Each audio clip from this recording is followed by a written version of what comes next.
Bonjour à vous les amis, j'espère que vous allez bien. Aujourd'hui dans cette vidéo, je vais vous parler de 5 bonnes raisons d'arrêter le tabac. Alors le tabac c'est l'addiction la plus courante en France. Il y a un quart à peu près de la population qui fume actuellement. Enfin en tout cas les sondages c'est toujours sur les années un petit peu précédentes, mais globalement voilà, il y a quelques années, il y avait un quart de la population qui fumait. Aujourd'hui, j'avais envie de vous présenter un petit peu dans les grandes lignes au niveau médical surtout, quel est l'impact du tabac. Pourquoi je fais cette vidéo? Parce que c'est vrai que par exemple sur les paquets de cigarettes, on voit des images un petit peu choc, et puis c'est marqué fumer tue en gros, et puis je trouve que du coup on s'intéresse peut-être pas forcément à vraiment le corps humain, comment est-ce qu'il est dégradé. On n'a peut-être pas envie de le savoir au final quand on fume, mais je trouve que voilà, c'est intéressant de voir ça. Donc déjà sur le plan psychique, il y a une chose à savoir, c'est que c'est vrai que souvent les personnes qui fument ont des problèmes de santé mentale. Donc ça peut être de l'anxiété ou de la dépression ou d'autres problèmes mentaux. Et d'ailleurs, toutes les addictions, elles sont reliées en général plus à des problèmes de santé mentale. Et on va dire que en fait, ça va un petit peu dans les deux sens. Ça veut dire que une personne qui est sujette aux addictions, elle va du coup avoir plus de problèmes de santé mentale, mais aussi une personne qui a plus de problèmes de santé mentale va aussi être plus amenée à fumer. Donc ça fonctionne dans les deux sens, mais en tout cas, ce que j'avais envie d'évoquer dans cette vidéo, c'est particulièrement le fait que par exemple, si vous vous mettez à fumer, vous allez avoir plus de chances de développer un trouble anxieux ou dépressif en lien quand même avec la cigarette. Donc ça veut dire que même si à la base vous n'étiez pas spécialement anxieux, vous allez ressentir une anxiété plus forte dans votre vie quotidienne.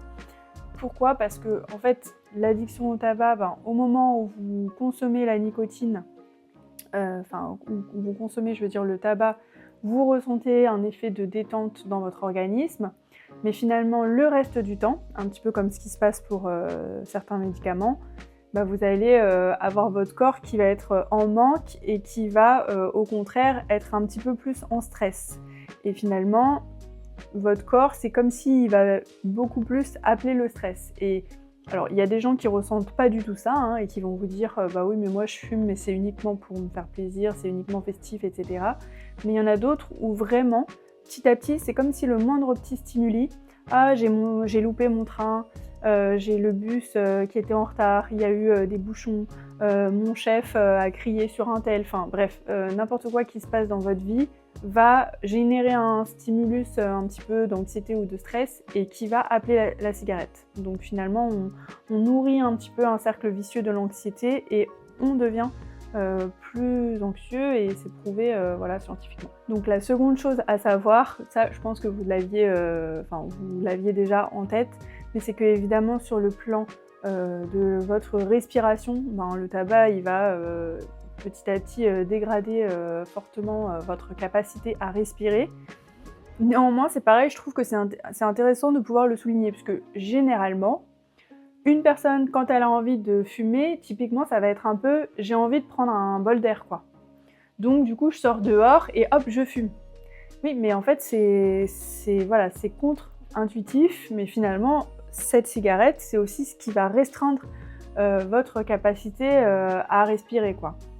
Et donc, typiquement, les maladies respiratoires pulmonaires, il y en a de plusieurs types. Il y a évidemment les cancers du poumon. Il y a aussi les bronchites chroniques. La bronchite chronique, en fait, c'est le fait de faire des infections respiratoires de manière répétée, en fait. C'est-à-dire que plusieurs fois par an, vous allez tousser pendant plusieurs semaines avec des crachats, potentiellement qui sont sales, etc., avec peut-être des fièvres. Et en fait, ça va être plus dur pour vous de vous en remettre que une personne qui n'est pas fumeur et qui n'a pas de bronchite chronique. Et pourquoi? Parce que donc à la base, en fait, c'est vrai que le poumon, les poumons, vu que généralement on en a deux, c'est l'organe qui permet en fait de capter l'oxygène. Donc c'est super bien fait. Tout le corps humain est super bien fait, mais les poumons sont super bien faits avec des toutes petites alvéoles et qui permettent, c'est quand même assez incroyable de savoir qu'on arrive avec les cellules des alvéoles, des poumons, à capter l'oxygène qui est dans l'air, à le récupérer pour le mettre dans les cellules du sang. Et du coup, le sang va à ce moment-là faire sortir le dioxyde de carbone dont on n'a pas besoin, le CO2.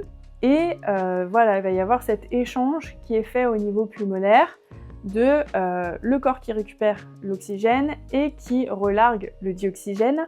Voilà. Et en fait, cette capacité pulmonaire, elle est détruite par les toxiques qui sont dans la cigarette. Donc, ce qui va se passer, c'est qu'après, on va avoir, par exemple, dans certains cas, ce qu'on appelle l'emphysème pulmonaire. Donc, en fait, ce qui va se passer, c'est que ça veut dire que le poumon va être... Enfin, les lobules, en fait, tous les compartiments en fait, des poumons vont être détruits. Donc, toutes les alvéoles, etc., il y en aura beaucoup moins. Parce que comme je vous ai dit, c'est un échange qui se passe. Donc, pour faire un échange, ça veut dire qu'il nous faut une surface. Et si on détruit ces surfaces-là, on va se retrouver avec des bulles en fait, dans le poumon. Et si on a des bulles, ça veut dire que les échanges entre oxygène et dioxyde de carbone ne peuvent plus du tout se faire. Et ce qui fait que la personne, elle va plus pouvoir vraiment bien respirer, etc. Et c'est pour ça qu'il y a pas mal de personnes qui... Alors, soit ça peut être d'autres pathologies respiratoires, mais là on parle du tabac dans cette vidéo. Il y a pas mal de personnes qui, quand ils ont une insuffisance respiratoire, ils sont obligés d'avoir de l'oxygène à la maison, quoi. Voilà. Donc ça, c'est quand même assez horrible de se dire que à la base, on avait des poumons qui fonctionnaient super bien, qui étaient capables de respirer, et franchement, pour avoir vu par exemple en visite à domicile des personnes qui ont l'oxygène, etc., ou si vous avez quelqu'un dans votre famille qui a une insuffisance respiratoire, ou peut-être dans la rue vous en voyez aussi des fois des personnes avec un tuyau dans le nez, mais c'est vrai que c'est hyper dur à vivre en fait, de ne pas avoir d'oxygène. Pour le coup, c'est aussi quelque chose qui est très anxiogène, ça ramène de l'anxiété de ne pas réussir à bien respirer et tout. Voilà, donc ça, c'est évidemment une seconde bonne raison de ne pas fumer. Évidemment, vous la connaissiez, mais je trouvais ça sympa de revenir quand même sur les mécanismes physiologiques, en fait, c'est-à-dire de comment fonctionne l'organisme humain. En troisième point, évidemment, il y a aussi les cancers qui sont plus favorisés en fait par le tabac. Donc il y a le cancer du poumon évidemment, mais il n'y a pas que le cancer du poumon. Il y a pas mal de cancers en fait qui sont liés à la consommation de tabac. Donc ça peut être tous les cancers ORL en fait, la langue, la bouche, les oreilles, etc. Pharynx, et puis aussi la vessie par exemple, les reins. Il y a aussi les intestins. Mais donc, en fait, le mécanisme de ça, c'est quoi? C'est que le tabac, comme ça va amener en fait des radicaux libres, c'est-à-dire que ça va en fait amener à détruire ou en tout cas à perturber l'ADN de notre corps, un peu partout.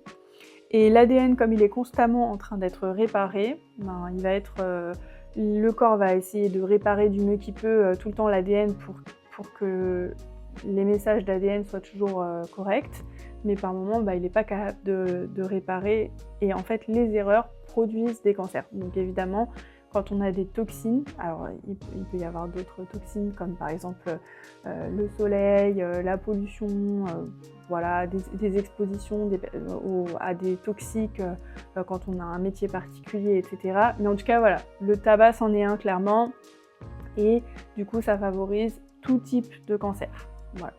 Et il y a une chose à savoir aussi, c'est que les risques globalement, et notamment au niveau pulmonaire, par rapport au tabac, ils s'atténuent une fois qu'on a complètement arrêté de fumer. Donc voilà, ça vous fait aussi une bonne raison d'arrêter complet, parce qu'en fait, malheureusement, même quand on réduit drastiquement, parfois on garde les mêmes facteurs de risque que quelqu'un qui fume énormément. C'est pas cool, mais c'est comme ça.